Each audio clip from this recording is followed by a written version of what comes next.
JBN will keep you informed. I'm Michelle Jones. Hi guys, please remember to like, subscribe and share the video. And in the news, double murder rocks Arnett Gardens.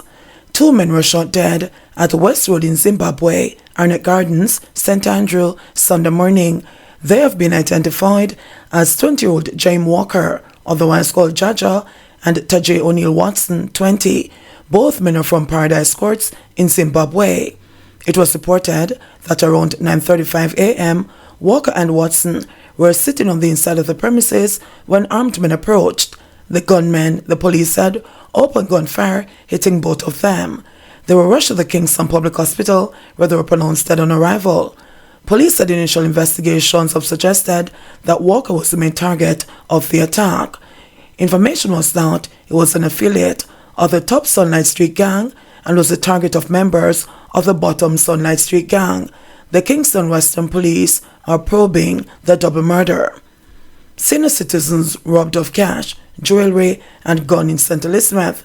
2 senior citizens were held up and robbed of cash, jewelry and a licensed firearm at their home in Sinatown District in Junction, St. Elizabeth on Saturday morning.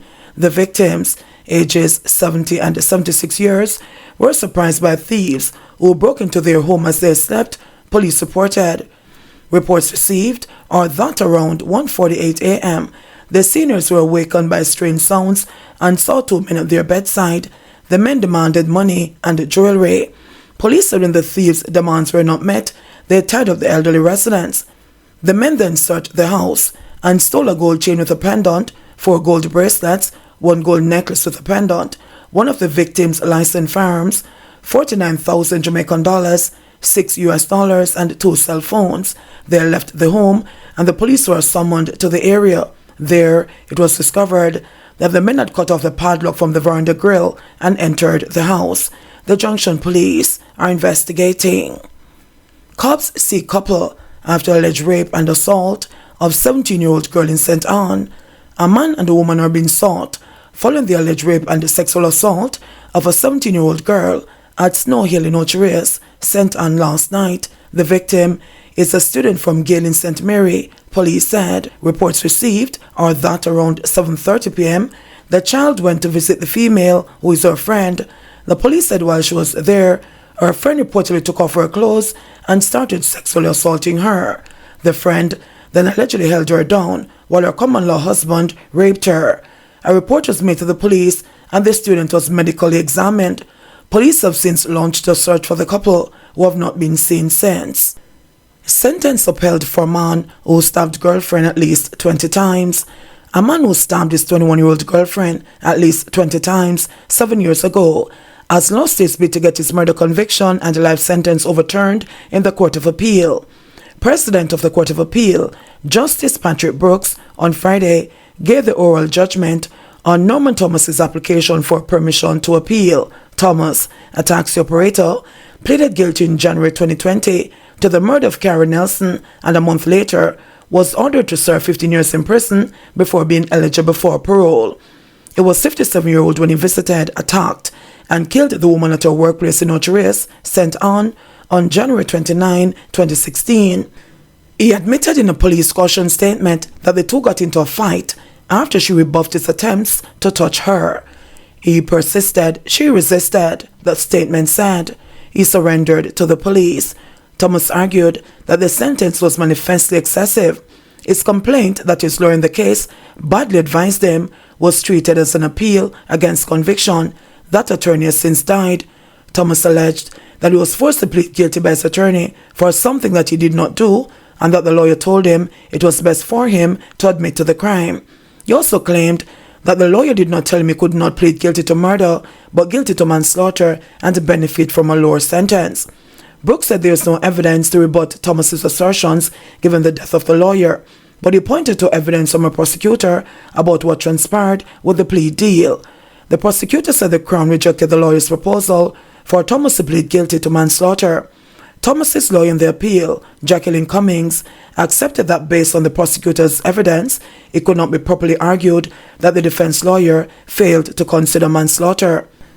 Instead, Cummings argued that the trial judge erred in imposing the maximum sentence of life imprisonment rather than ordering a term of imprisonment that was less than the 15 years Thomas was to serve before it could be considered for parole.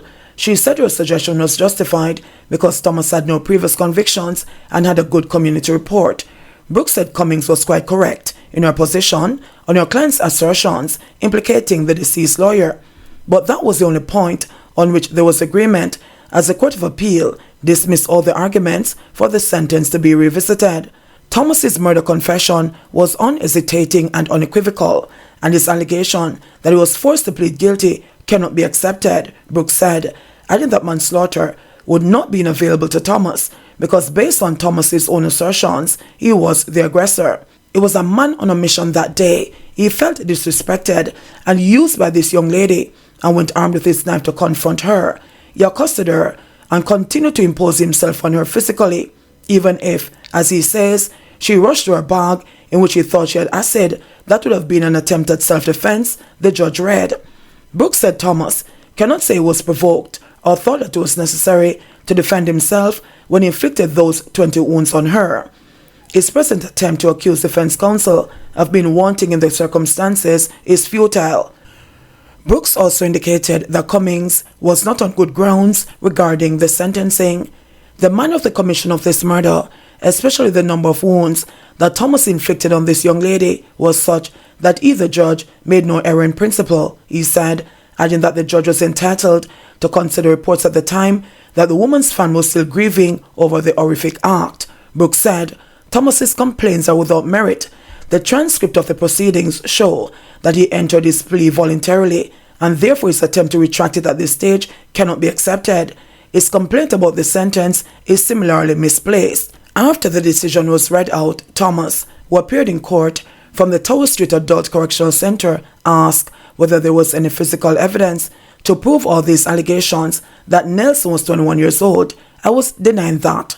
Brooks responded that the evidence was put before the trial judge, which he said was based on a doctor's findings. Jail life brutal for alleged chopper.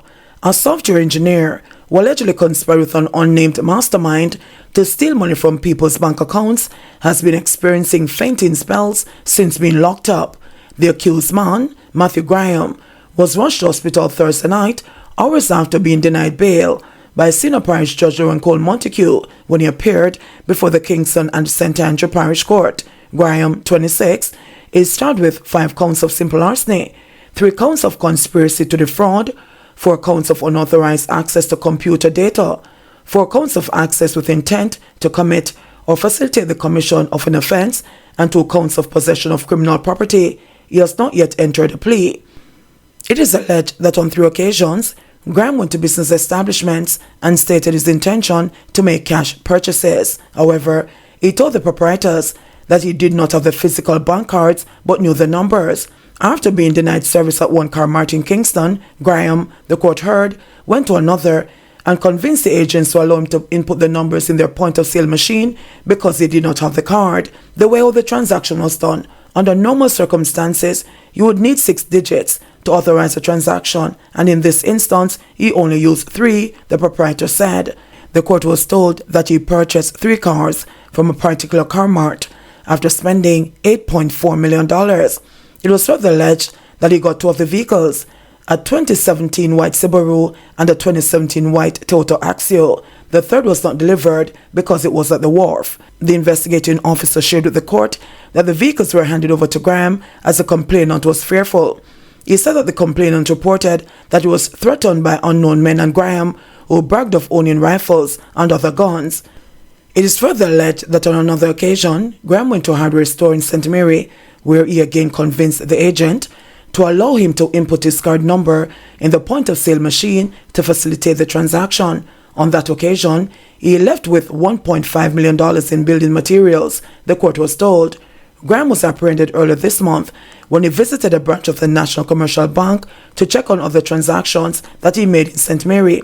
When he was to be arrested, he was being disrespectful, and he said to the officer, "I told nobody now murder uno," the investigator told the court. Graham's attorney, Orville Morgan, made an unsuccessful bail application before senior parish judge Lauren Cole Montague, who ordered him remanded in custody until September 28. We are saying that at no time that we went to the car mart to swipe a card or to do anything to the card machine, and we issued no threat to anyone at the car mart. Hearing all of this, my lady, that is not true. Morgan submitted. He told the court that his client has been experiencing fainting spells since being in custody. However, Cole Montague was not swayed.